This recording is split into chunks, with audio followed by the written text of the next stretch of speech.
Chanukah Sameach.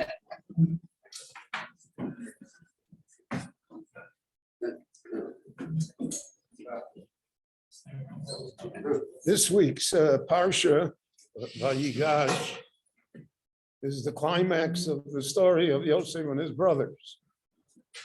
Really, Parshas Vayichi is also part of it. So, the question that all the Meforshim deal with, what did Yaakov Avinu think all of these years? 23 years. So on one hand, the Torah tells us, he never accepted any condolences. He didn't, so to speak, sit shiva, because in his heart he felt that he wasn't dead, because it's the Gzeira Alameis Shenishtachach Min Alev didn't occur. So that his pain was the same the last day of the 23 years that it was the first day. On the other hand, the brothers came to him and they brought him the shirt. And Yaakov said, Ach Torov Toras Yosef. Yosef was destroyed by a wild animal. So there's conflicting things here. The Medrash says, Vayar Yaakov ki yesh shever b'Mitzrayim. Yaakov saw that there's shever. So shever here means food. But shever also means hope. So Rashi says, Nizraka bo had a flash of Ruach HaKodesh. That Yosef is in Mitzrayim. And the Meforshim point out that he could not have had Ruach HaKodesh if he was mourning, because it's only Shora element of Simcha. The person has to be, there's no word to really describe Simcha in English. The only ones that know how to describe it are the caterers, but otherwise, no way to really describe it. But it's a feeling of joy and gratification and of greatness and of positiveness. So he had a flash of that. So that flash alone further confused him, so to speak. Now the brothers have a problem. Yehuda, in his famous speech, forces Yosef to admit that he's Yosef and that the charade is over. And Yosef sends wagons to transport Yaakov and his family to the beginning of the Golus Mitzrayim to come down to Egypt. So what are they going to tell their father? After 23 years, what are they going to tell their father? Oops, we made a mistake. So the Medrash, the Torah leaves all of this unsaid. But the Medrash, which is the backdrop to the Torah, It tries to give us a deeper understanding of the human situation, so to speak. So the Midrash fills us in that all the way back, they're arguing. How are they going to do it? What are you going to tell them? So I mentioned before the famous Medrash about Sorach Bas Osher. This little girl, Sorach, who was his granddaughter, and that she always sang to her grandfather.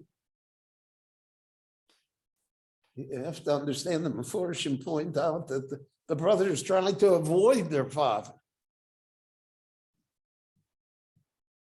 It's such a situation.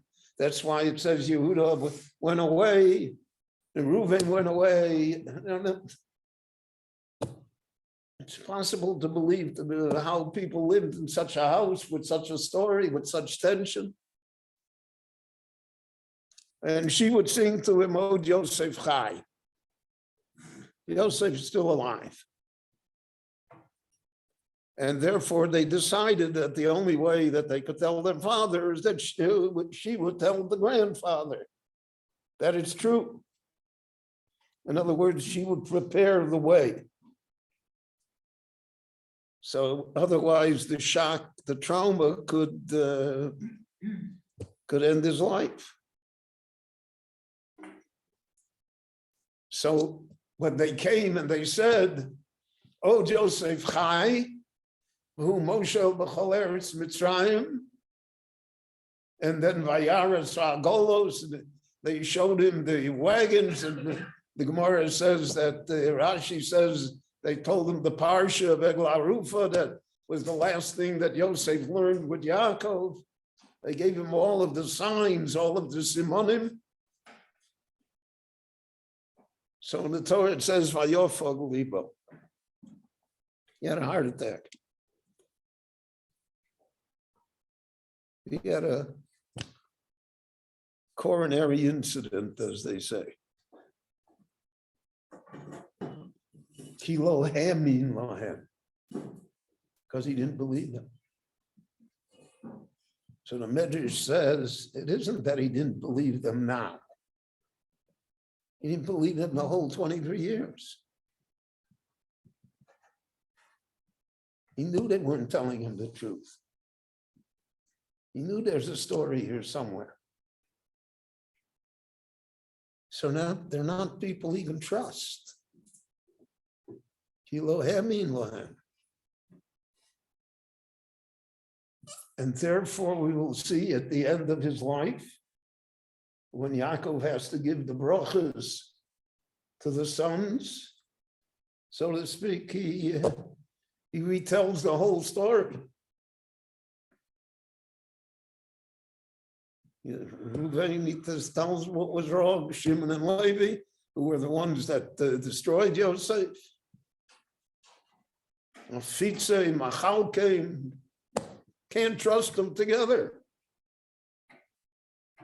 The only way to deal with them is to separate them, and that they should be public servants. And if you're working for the shul, you have to be nice to everybody.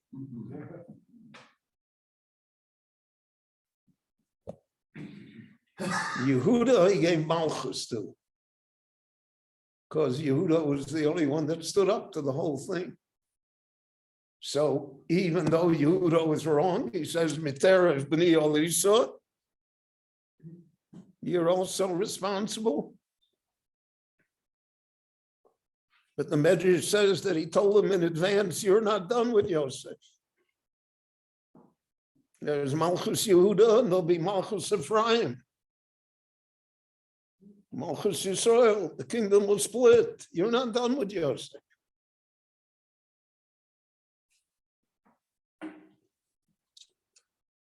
Kilo hamin lahem, he couldn't trust him.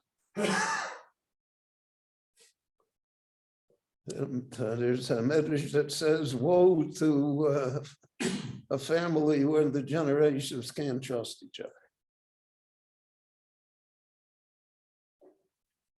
So I mentioned before to you that the brothers thought that Yosef was a rodef. Yosef was an existential threat to them, to put it into modern parlance.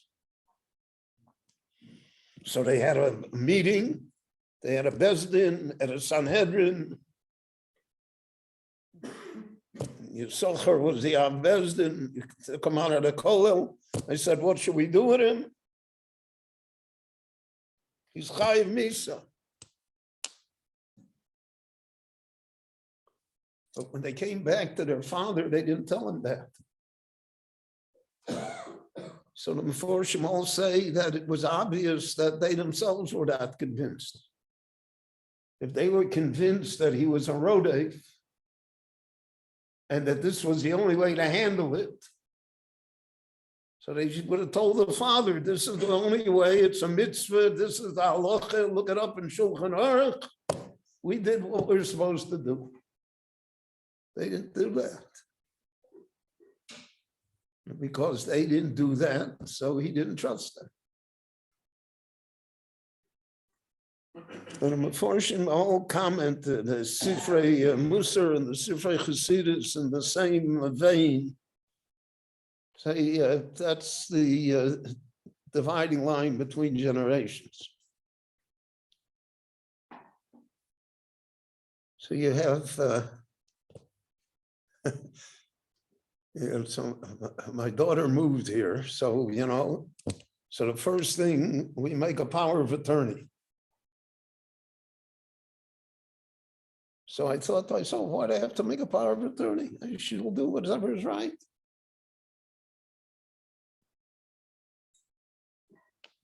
So aside from the fact that I have a son-in-law,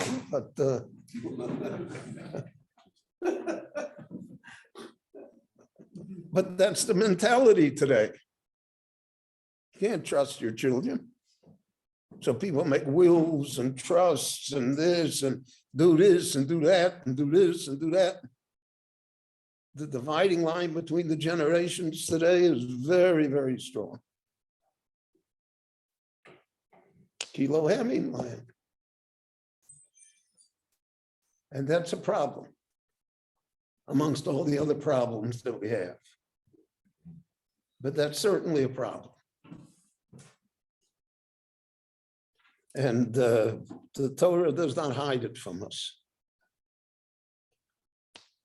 So the Gemara says that by Chanukah, the Yevonim and the Misyavnim, they said, Kisru lachem al keren hashor, shein lachem chelek beloha Yisrael.